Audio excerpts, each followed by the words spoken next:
Começou. Não, pode esperar um minutinho que até eu pensar o primeiro. Falou? Aí eu vou passar aqui qualquer coisa. Para começar.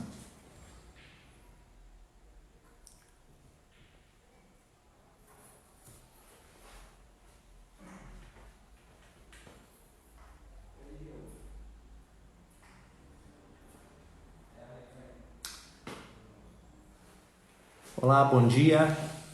Bom dia a todos, meus irmãos. Graça e paz da parte de Jesus, é o que desejo para cada um de vocês.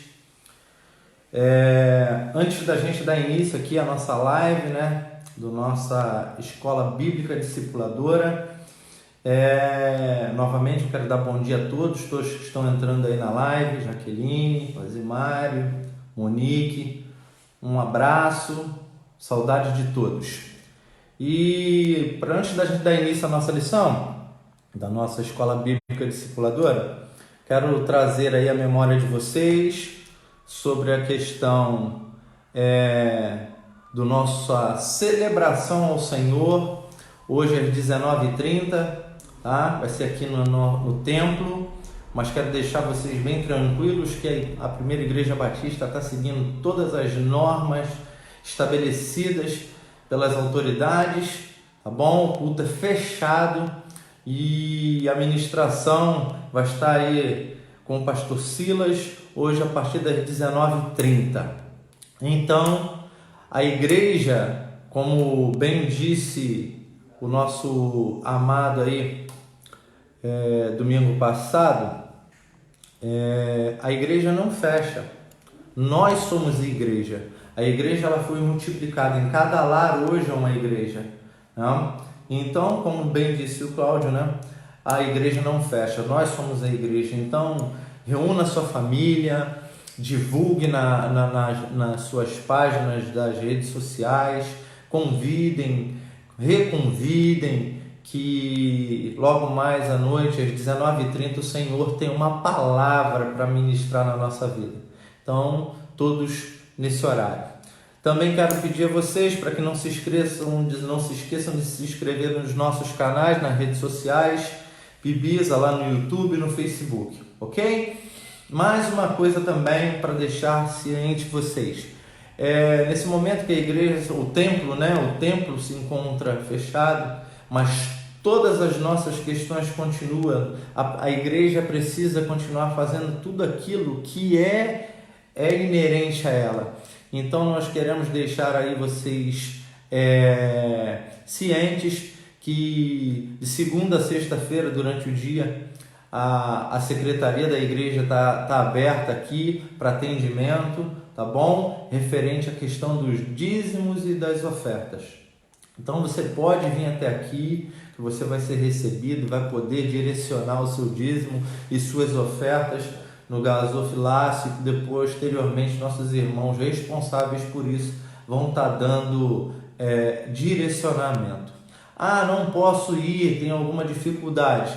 Temos também já postados aí nos grupos os canais, né, para fazer essa transferência bancária ou depósito, ok? Então, essas são as informações primárias aí, e no decorrer aí ou no final dessa live a gente reforça novamente.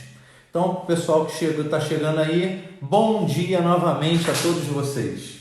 Diferente, né? Quem me conhece um pouquinho sabe que estar sentado me traz, movimentar-me me faz controlar um pouco mais a minha impulsividade, né? E eu gosto de estar nesse contato, assim, interagindo diretamente com cada um. Mas tudo é para a honra e glória do Senhor. Foi Ele que me fez, Ele que vos fez, Ele que me formou. Então Ele vai me direcionar, vai nos direcionar desta forma, nesse tempo, nesse momento. Amém? E então, hoje nós vamos partir para a terceira lição sobre a vida de Paulo, tá bom? A terceira lição. Na lição anterior, Cláudio falou, e na primeira, Celino, né? Celino sobre a conversão, Cláudio sobre a universalização. E hoje nós vamos falar não as obras e sim a graça. Não as obras, sim a graça. Mas não existe um outro meio de antes de entrarmos, e fica aí um ensinamento que eu aprendi e estou tentando trazer e tentando fazer na minha vida. Nós não temos como desbruçar na palavra do Senhor sem antes falar com o próprio Senhor. Porque toda palavra ela foi inspirada pelo Espírito Santo. Então, para termos entendimento dela, ou entender aquilo que o Senhor quer que nós entendamos nesse momento, nós devemos sim conversar com o Senhor. Para isso, vamos orar, vamos entregar esse momento ao Senhor, tudo que está acontecendo, pois eu creio plenamente que nada sai do controle do Senhor. Nada. Apesar de sermos humanos e às vezes muito medrosos, a gente às vezes oscila nessa certeza. E é isso que eu de cara eu já quero falar com vocês, nunca oscile. Nada sai, nada foge do controle do Senhor. Nada. Vamos orar? Oremos. Deus soberano e amado, poderoso Pai, obrigado pelo privilégio de ter, Senhor, de lhe chamar de Pai. Entendendo, Senhor, que Tu és um Pai amoroso, que Tu és um Pai misericordioso, um Pai que cuida nos mínimos detalhes. Senhor, nos direciona hoje, nesta manhã, Senhor, para que possamos entender aquilo que o Senhor quer falar conosco. Abra, Senhor, nosso intelecto, abra nossos olhos e mente espirituais, Senhor. Que tudo aquilo, Senhor, que toda a carga de medo, receio, tristeza, caia por terra agora no nome de Jesus. E não venha interromper o livre acesso do Espírito Santo ministrando sobre as nossas vidas. Eu aqui e nossos irmãos ao alcance da minha voz, Senhor. Fala conosco, Senhor. Acabamos de dizer que a igreja não fecha, a igreja somos nós.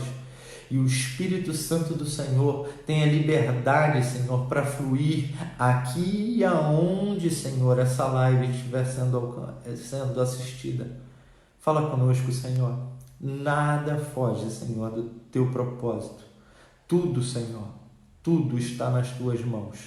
Crendo nisso, Senhor, confirma cada vez mais isso no nosso coração, para que não venhamos duvidar jamais, Senhor, jamais do Seu amor por nós. Obrigado por tudo, por esse dia, por esse momento. Obrigado, Senhor, pela igreja, pela nossa igreja, pela Pibisa. Nos direcione, dê sabedoria, discernimento, Senhor, ao nosso pastor e aos nossos líderes, Senhor, nesse momento tão difícil. Senhor, abra o entendimento, Senhor, o conhecimento pleno de todas as coisas aos seus filhos, Senhor, para que possamos, Senhor, seguir unidos nesse momento tão difícil. Que sejamos, Senhor, agora mais do que nunca, igreja unida em Cristo Jesus. Obrigado por tudo, Senhor. É a oração que fazemos agradecidos no nome santo, doce e soberano de Jesus. Amém. Amém? Vamos embora? Então, gente, vamos lá. Cláudio, domingo passado, falou de uma forma maravilhosa. E eu confesso a vocês que eu não consegui assistir toda a live dele. Eu estava aconteceu uns incidentes lá na minha casa lá, nada preocupante, mas que foi necessário eu me ausentar um pouco para poder dar atenção lá. Cláudio trabalhou sobre a universalização do Evangelho, que foi algo que Paulo atuou aí precisamente. Paulo, ele fez o quê? Paulo trouxe a universalidade do Evangelho. Ele tornou comum, estendeu, propagou o Evangelho. De que forma? Para que os homens entendessem que toda salvação a salvação era para todos que crescem. Foi isso que Paulo começou a fomentar, a propagar, a passar, né? A universalizar, fazer com que todos conhecessem, entendessem que o Evangelho o que é o Evangelho? O que é a salvação? Que basta você crer que Jesus Cristo é o Filho de Deus e morreu na cruz por nós. Ok? E ele ensinou isso a todos. Ele não foi explícito, só serve para A ou só serve para B, só serve para fulano ou só serve para ciclano. Não, foi para todos.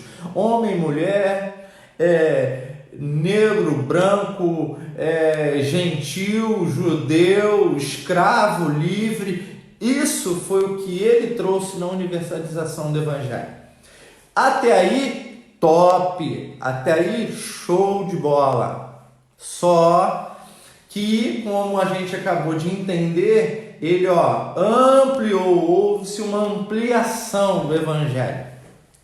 Só que começou-se a surgir dentro dessa universalização homens mal intencionados. Até aí, vamos comigo. É lógico, é óbvio, algo bem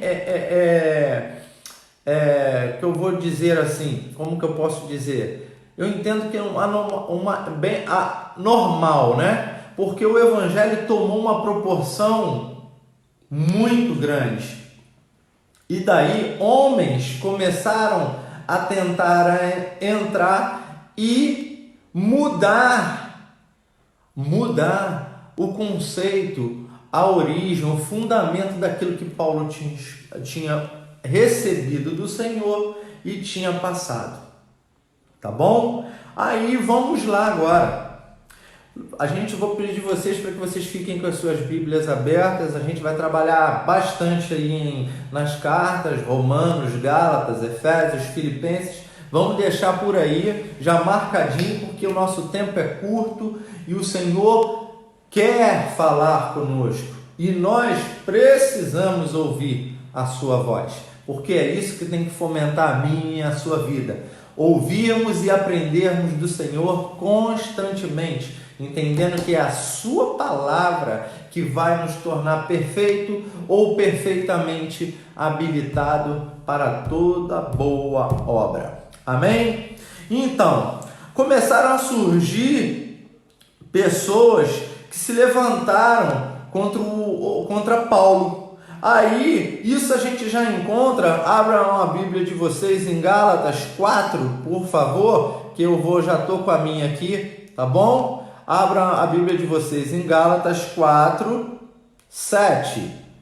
Eu estou usando 4,17. Eu estou usando a NVT, nova versão transformadora, ok? Então, é porque é uma versão que eu achei bem clara para esse estudo aqui. Em Gálatas 4,17, Paulo escreveu assim, esses falsos mestres estão extremamente ansiosos para agradá-los, mas suas intenções não são boas. Querem afastá-los de mim para que dependam deles. Paulo já mostra aqui que existiam homens que estavam tentando atacá-lo e com isso trazer aquelas pessoas que estavam tomando ciência do Evangelho, tá bom? E levando essas pessoas em suas direções para que lá eles pudessem manipulá-los da maneira que eles achavam coerente. E começaram também a pregar o Evangelho totalmente distorcido. Isso também a gente vê em Gálatas 6, 1, a partir do versículo 6 e 7. Tá ok? Lá diz assim: admiro-me que vocês estejam se afastando tão depressa daquele que os chamou para si, por meio da graça de Cristo. Vocês estão seguindo um caminho diferente, que se faz passar pelas boas novas, mas que não são boas novas, de maneira nenhuma. estão sendo perturbados por aqueles que distorcem deliberadamente as boas novas. Então, homens começaram a distorcer as boas novas. E o que é boas novas? O Evangelho do Senhor Jesus Cristo, que ele pregou anteriormente, dizendo que a salvação era para que todos os que crescem. E alguns homens estavam tentando fazer com que essas pessoas fossem iludidas e voltando, tentando novamente trazer o judaísmo, a religião judaica para a mente dessas pessoas.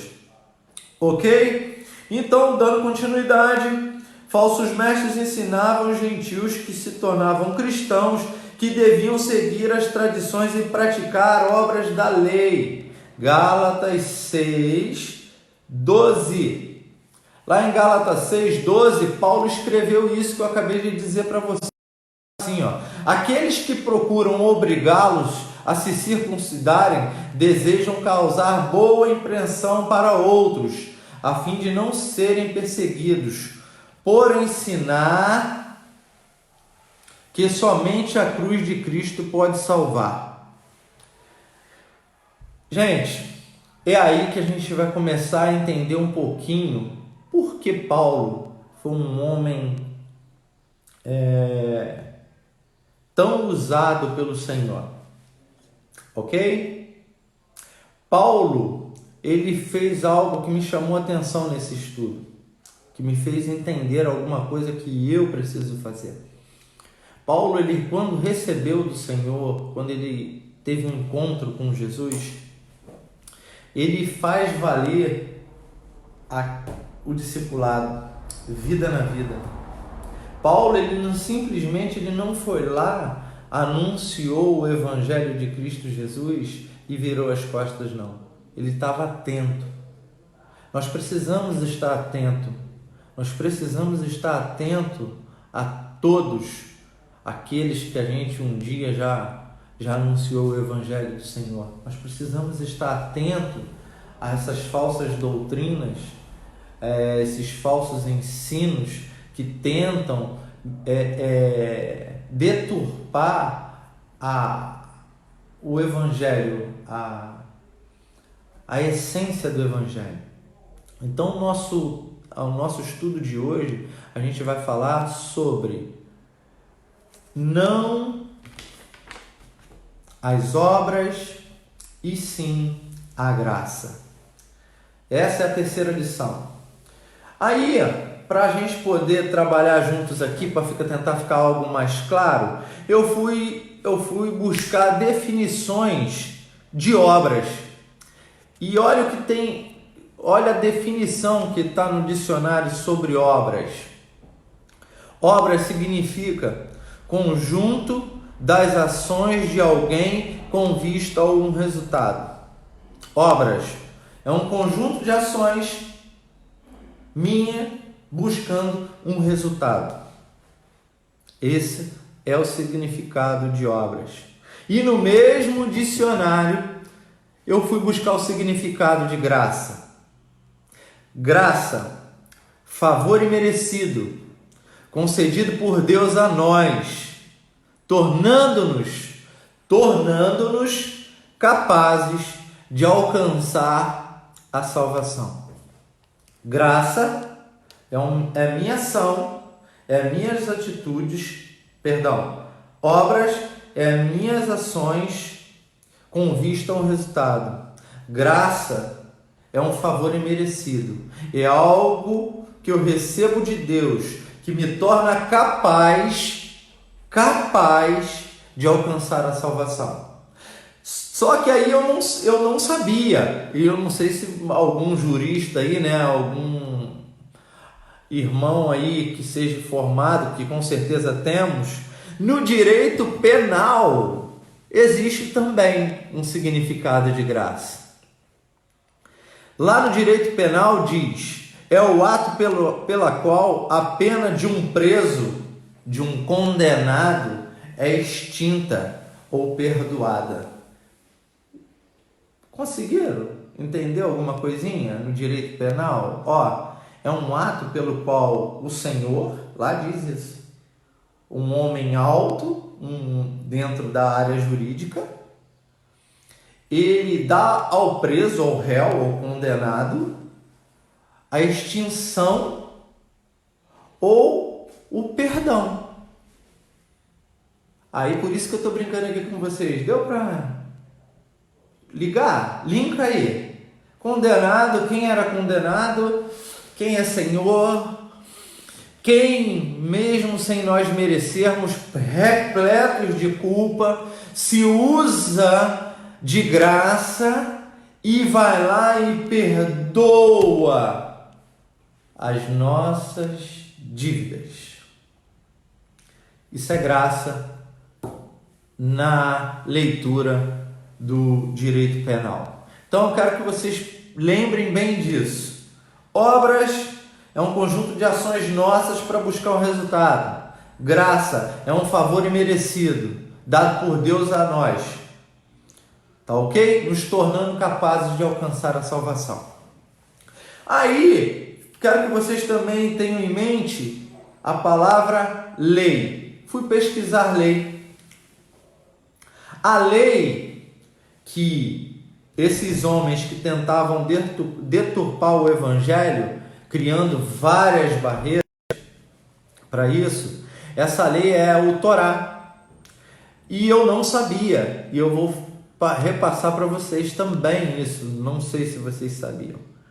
Existem 613 leis. 613 leis. Dessas 613 leis, 365 são mandamentos negativos, proibindo o homem. 248 mandamentos positivos. Gente, para pensar. Eram 613 leis. É mandamento para tudo quanto é coisa. Eu estava estudando em casa, existe mandamento para tudo quanto é coisa. Existe mandamento negativo proibindo até plantar-se árvore dentro da área de um templo. Tá lá. Eu não estou aqui brincando com vocês, não. Tá lá. Tá lá. Ok? Então, lembre disso também. Agora eu vou entrar. Todo mundo fala muito de Paulo, né? Agora que a gente vai entrar aí, todo mundo fala de Paulo. Realmente, o Paulo era um cara acima da curva, acima da média. Ele se tornou um homem acima da curva, acima da média, porque ele entendeu e se entregou por inteiro aquilo que ele aprendeu. E na própria lição que Celino deu e que Cláudio deu, nós aprendemos o quê? Que Paulo era jovem, foi circuncidado aos 8 anos, israelita de berço, da tribo de Benjamim, fariseu. Olha o que significa fariseu: membro religioso que vivia extremamente na observância das escrituras religiosas e na tradição oral, que segue de maneira excessiva as formalidades da religião. Era Paulo. Extremamente obediente à lei judaica, zeloso ao extremo. Até aí tudo top, né? Até aí, ó, Paulo exemplo. Não é isso? Só que não. Após ele ter um encontro com Cristo e literalmente as escamas dos seus olhos caírem, ele percebeu que tudo o que ele acreditava, que foi instruído a viver e vivia, era menos que lixo. E não sou eu que falo isso não. Abre a Bíblia de vocês aí, por favor, em Filipenses 3:8. Lá em Filipenses 3:8, Paulo fala isso. Sim, olha o que está escrito. Sim, todas as outras coisas são insignificantes. Tudo que ele tinha aprendido, tudo que ele era, todos os seus rótulos, todos os seus conhecimentos para ele se tornou insignificante, comparado, olha a expressão que Paulo usa, ele considerou todo o seu currículo insignificante, comparado com um ganho inestimável de conhecer Jesus Cristo, seu Senhor. Por causa dele, Paulo diz, por causa de Jesus, deixei de lado todas as coisas e as considero menos que lixo, a fim de poder ganhar a Cristo. Por isso que Paulo é um homem fora da curva. Só que a gente acabou de ler isso, né? Parece ser uma coisa muito simples. Mas viaja comigo aqui. Vocês já pararam para pensar? Para pensar. Depois daquele encontro de Paulo com Cristo no caminho de Damasco, todo o seu mundo caiu. Tudo o que ensinaram para ele, tudo que ele acreditava piamente, porque a gente acabou de ler aqui, ele era zeloso ao extremo. Pensa num homem que foi instruído, direcionado, acreditava que estava fazendo certo, e em um momento tudo para ele vem ao chão. Isso serve para a gente. O Evangelho de Cristo Jesus, ele transforma. O Evangelho de Cristo Jesus, ele é transformador. Se o Evangelho que você diz que conheceu, se o Cristo Jesus que você diz que conheceu, ele não está transformando, ele não transformou a sua vida. Eu falei isso esses dias num PG. Perdão da palavra. Ou você é doido, ou você é um mentiroso. Porque o Evangelho, ele tem esse poder de desconstrução e reconstrução. Desconstrução de um caráter totalmente corrompido, de um caráter totalmente errado, para te transformar em um homem em plena consciência do amor e do poder de Jesus Cristo.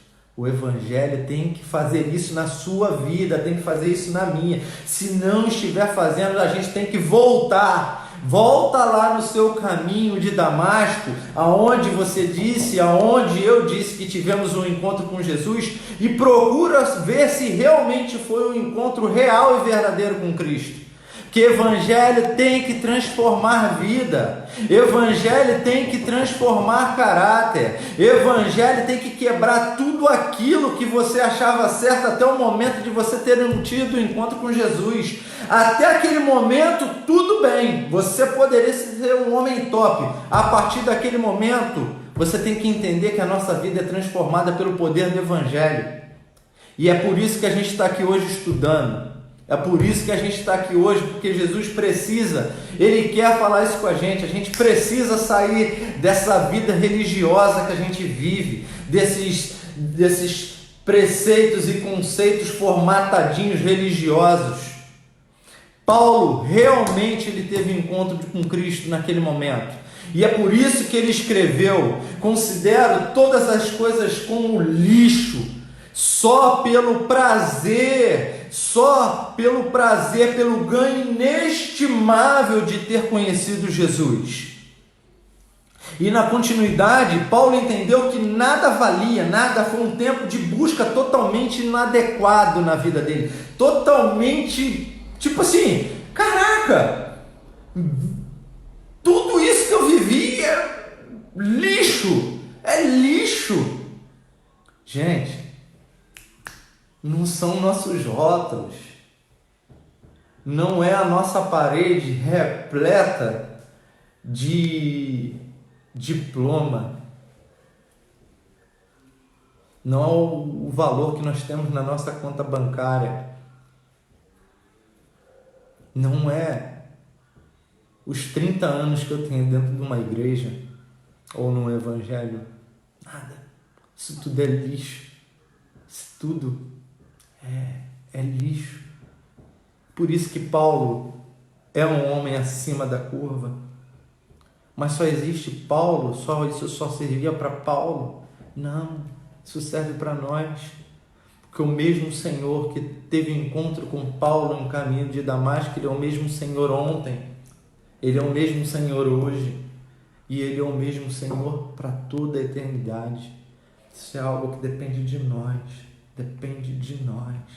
A mudança, a gente precisa entender isso, isso precisa queimar dentro do nosso peito, queimar.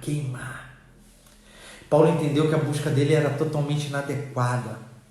Paulo entendeu que todo o seu conhecimento da lei era incapaz de justificar os seus pecados. Que nada. Ele poderia ser zeloso na lei, ele poderia entender de trás para frente. Lei, lembra? 613, dos 365 negativas e 248 positivas. Então, ele entendia aquilo tudo. Só que ele entendeu que por mais que ele entendesse e seguisse aquilo tudo, nada daquilo, lembra de novo, obras? Lembra o que é o significado de obra? Conjunto de ações. Por mais que ele fizesse aquilo tudo, atrás de um resultado de ser justificado, não era capaz. Não. Ele entendeu que para ser justificado, só existia um caminho, e esse caminho era a verdade e a vida, e esse caminho é Jesus. Não existe outro caminho, meus irmãos. Você pode ter 30 anos de igreja, você pode cantar em 500 corais, você pode fazer o que você bem entender. Isso não te justifica. Isso é incapaz de justificar os nossos pecados. Mesmo a Filipenses 3,9, ele diz assim, não conto mais com minha própria justiça que vem da obediência da lei, mas sim com a justiça que vem pela fé em Cristo, pois é com base na fé que Deus nos declara justos. Você quer ser declarado justo? Você quer ser justificado? Esquece que se você vem aos cultos quarta, domingo, tem 30 anos de igreja, que você faz isso, que você faz aquilo. Esquece esse conjunto de normas, de ações que você fazia até hoje, buscando um resultado de ser justificado. Pega isso tudo e considera como lixo. Faz como Paulo. Entenda a partir de hoje que nós somos justificados pela fé em Cristo Jesus e somente por Ele, por mais ninguém. Abre a Bíblia de vocês em Romanos 3,20 para mim, por favor, para a gente continuar. Em Romanos 3,20, Paulo diz assim, pois ninguém será declarado justo diante de Deus por fazer o que a lei ordena. A lei simplesmente nos mostra como somos pecadores. Está aí o fundamento da lei. A lei serve para te dizer o quanto você e eu somos pecadores. A lei só nos mostra isso. Nós só podemos ser declarados justos quando nós entendemos que a nossa justificação só vem por Jesus Cristo. No versículo 22, Paulo diz assim novamente: somos declarados justos diante de Deus por meio da fé em Jesus Cristo. E isso se aplica a todos que creem, sem distinção. Novamente vou ler. Somos declarados justos diante de Deus por meio da fé em Jesus Cristo. E isso se aplica a todos que creem. Aí a gente lembra da lição anterior, a universalização do Evangelho. Paulo passou e ensinou isso, que o Evangelho era para todos que crescem, mas sem nenhuma distinção. Paulo não tinha nenhuma distinção. Então, meus irmãos, podemos estar cumprindo um sistema de regras, obedecendo a determinados ritos, mas diante do Senhor isso não faz diferença, pois nós nos fazemos justos ou seremos justificados somente pela fé em Jesus Cristo.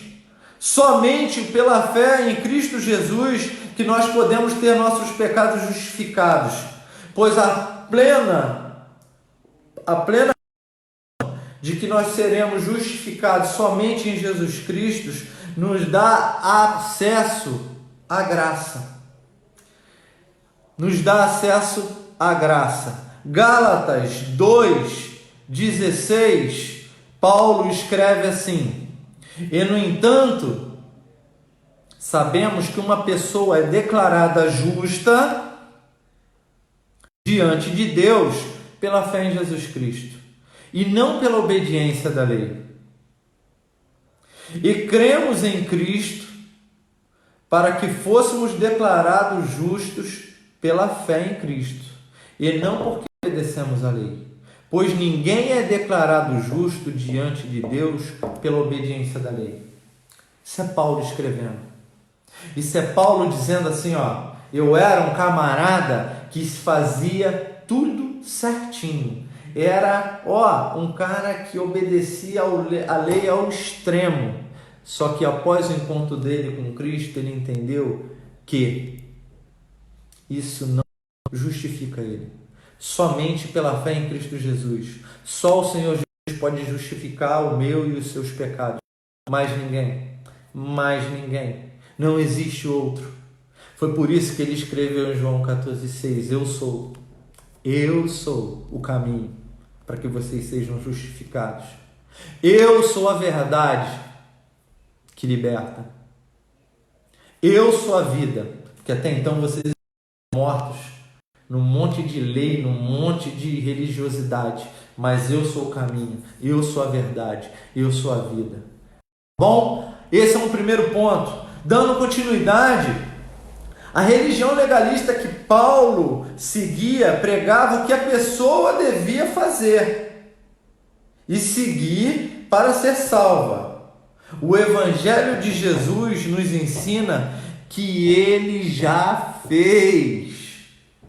Ele já fez. Jesus já fez por você, meu irmão. Jesus já fez por mim. Tem religiões aí que estão querendo dizer que você tem que fazer isso, aquilo outro. Ei, esquece. Ele já fez. E ele já fez, e ele já fez, e ele já fez. Você foi muito amado, você é muito amado, eu sou muito amado. Isso é muito lindo. Sabe o que acontece? Não é algo, você não precisa fazer nada, ele já fez por você, ele já fez, querido. Sai dessa opressão da lei, ok? Ele já fez. Eu vi um termo que eu achei maravilhoso e vou compartilhar com vocês. A lei diz assim pra gente: façam isso e viverão. Sabe o que a graça nos diz? Eu fiz para que vocês vivam. Deu para entender? A lei fala assim, façam isso que vocês viverão. A graça não. A graça não. A graça fala assim, eu fiz para que vocês tenham vida e vida em mim. Amém? Amém. Então, o Evangelho de Jesus já fez tudo isso por nós. Mas também sabe por que já aconteceu isso? Para que ninguém fique envaidecido, se achando, né? Aí Paulo, inspirado pelo Senhor, escreveu, vamos abrir lá em Efésios 2, 8 e 9, por favor. Efésios 2, 8 e 9. Em Efésios 2, 8 e 9, diz assim, vocês são salvos pela graça, por meio da fé. Entendam bem, nós somos salvos pela graça, por meio da fé em Jesus Cristo. Isso não vem de vós, é dom de Deus. Dom é um presente. Não é uma recompensa pela prática de boas obras, para que ninguém venha se orgulhar. Para que ninguém venha se orgulhar. Nós somos salvos pela graça, por meio da fé em Jesus Cristo. Isso é um presente de Deus para mim e para você.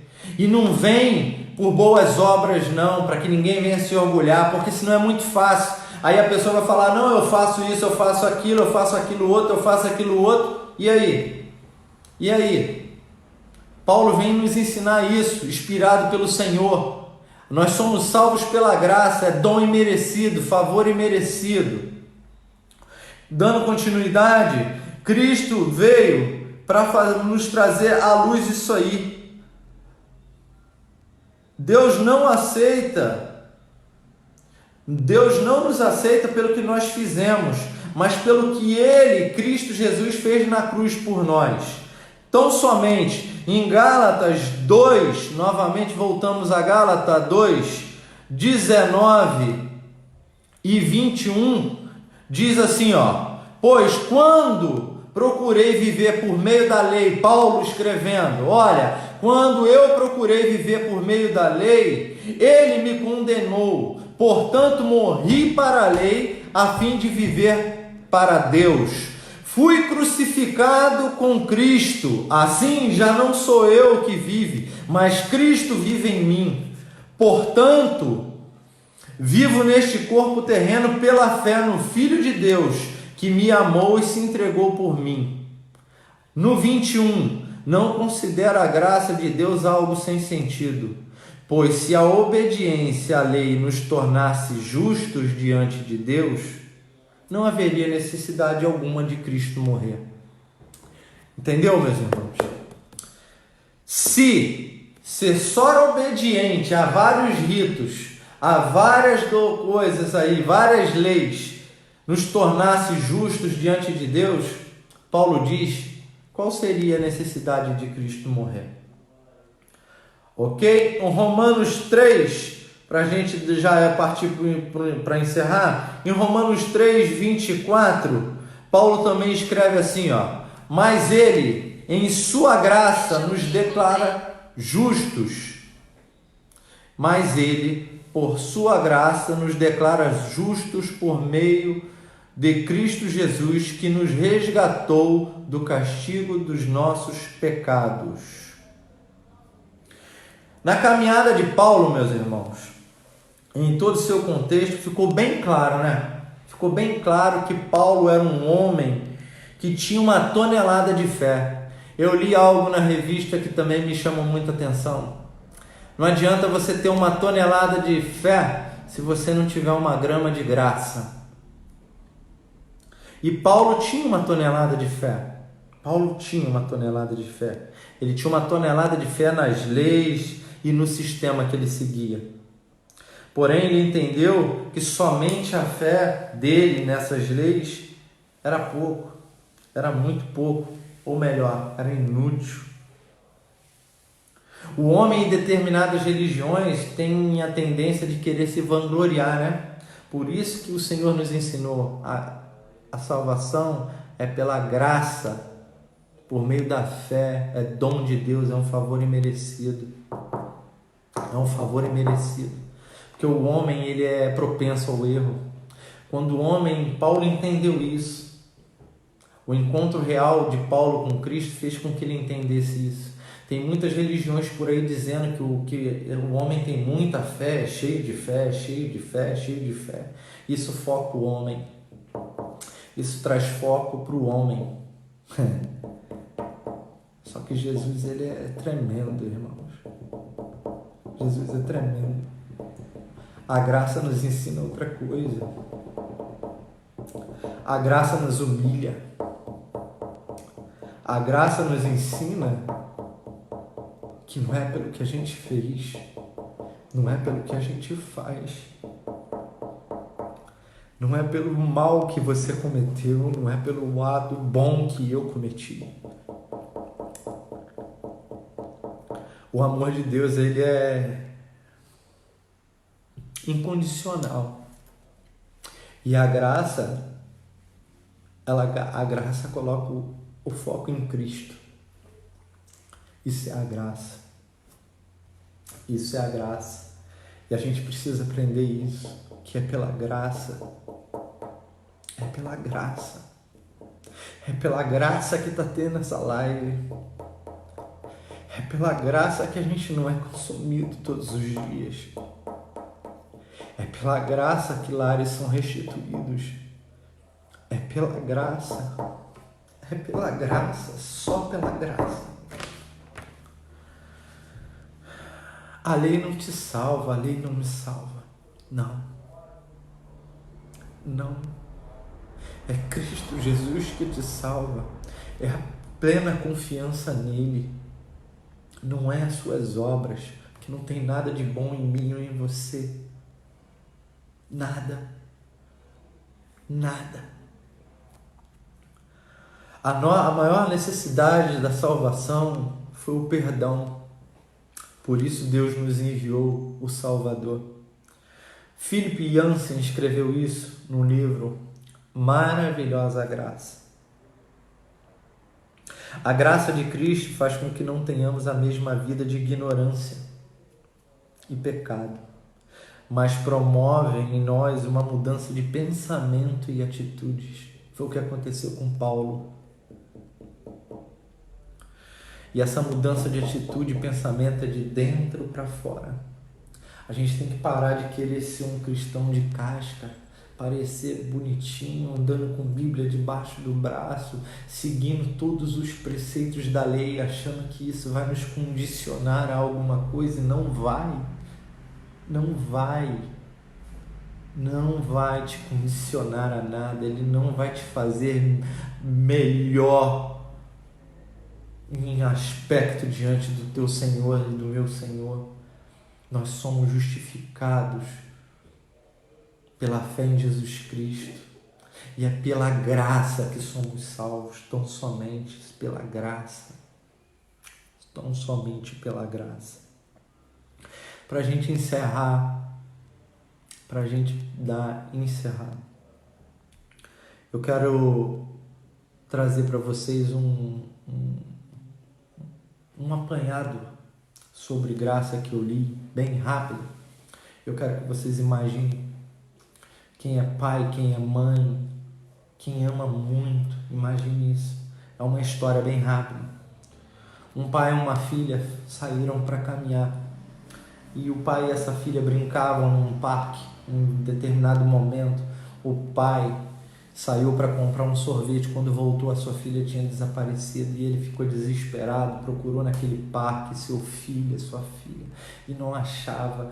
Passou aquele dia, passou uma semana, passou 2 semanas, ele em casa, desesperado, e alguém bate na sua porta, e era um policial, e aquele policial traz uma notícia horrorosa para ele. Ei, encontramos seu filho, ele tem marcas de tortura e de violência, ele está morto. Mas tem algo que eu queria te dizer. Nós prendemos o acusado, ele está lá na delegacia, vamos lá. E eles foram. Chegando lá na delegacia, aquele homem falou para esse pai: olha, ele está dentro daquela sala, eu vou te dar o privilégio e a honra de você fazer o que você bem entender com ele ali agora. E o que aconteceu? Existem 3. Aquele homem abriu a porta. Aquele homem poderia abrir a porta e olhar para aquela pessoa que violentou seu filho, agrediu, matou, e ele ter usado a lei, olho por olho, dente por dente, é meu direito, eu tenho o poder de fazer isso, e ter ido lá e ter matado aquele homem. Isso é justiça. Uma outra situação, aquele homem poderia entrar por aquela porta, olhar nos olhos daquele outro homem, perguntar por que ele tinha feito aquilo, e ter perdoado aquele homem, ter liberado aquele homem para ir para sua casa e não voltar a cometer aquele mesmo pecado. Isso seria perdão. Isso seria perdão. Mas isso é para a gente.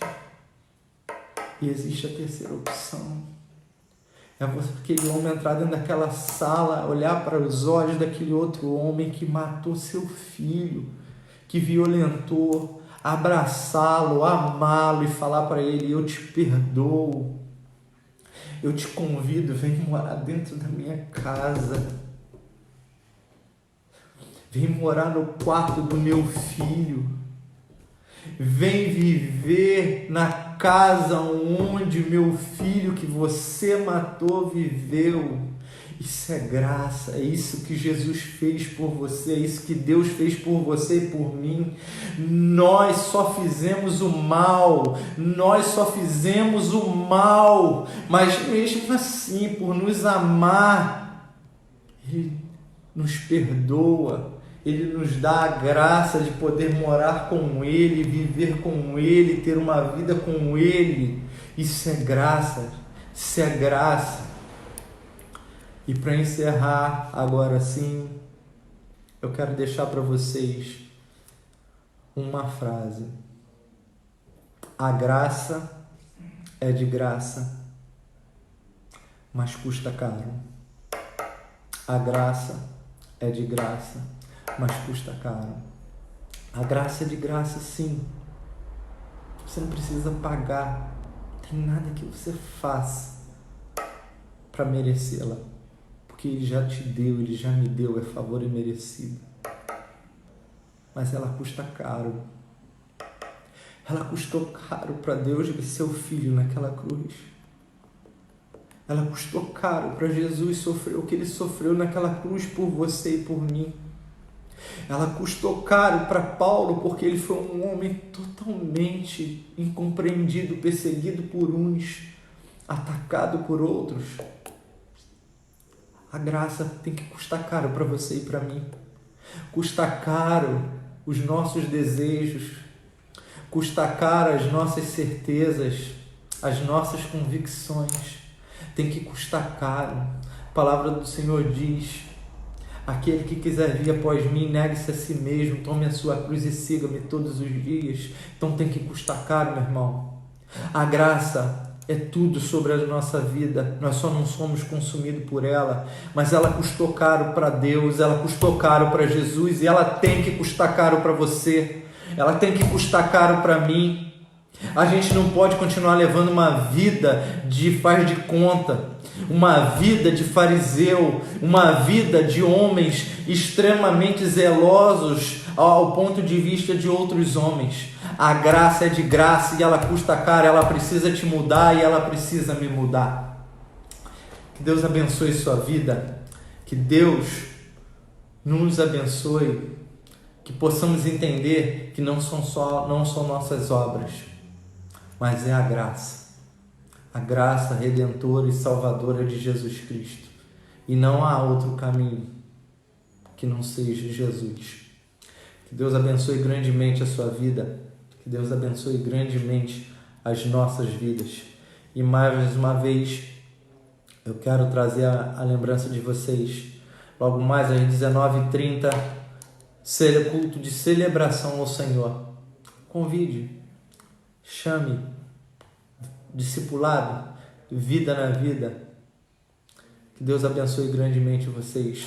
Amo vocês em Jesus Cristo. Amo essa igreja.